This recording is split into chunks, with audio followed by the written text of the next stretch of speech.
seperti pesta keluarga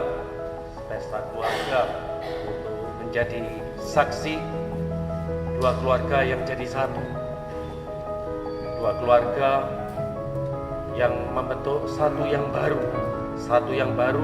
satu yang spesial. Saudara-saudari yang terkasih, pernikahan itu luar biasa ya, luar biasa.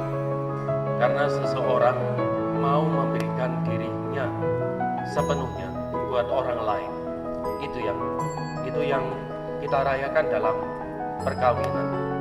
Dan kalau dikatakan bahwa dalam Injil, sama seperti Bapa telah mengasihi aku, demikian juga aku telah mengasihi kamu. Dan sama juga bahwa Yesus dan Bapa itu senantiasa bersatu. Dan dalam gambaran inilah juga suami dan istri itu menjadi satu. Angel tuh orangnya cawan, tapi ini sih setia sih kalau sama Vincent. Semoga pernikahannya membawa berkah sampai kakek nenek sampai mau memisahkan.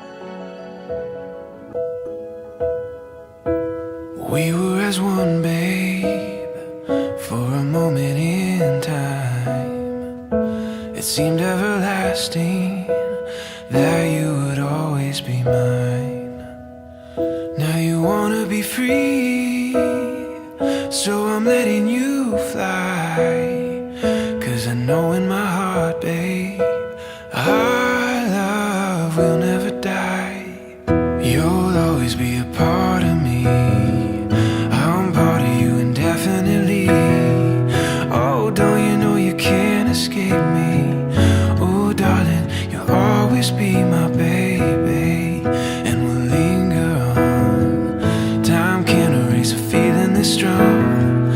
Don't way you're ever gonna shake me.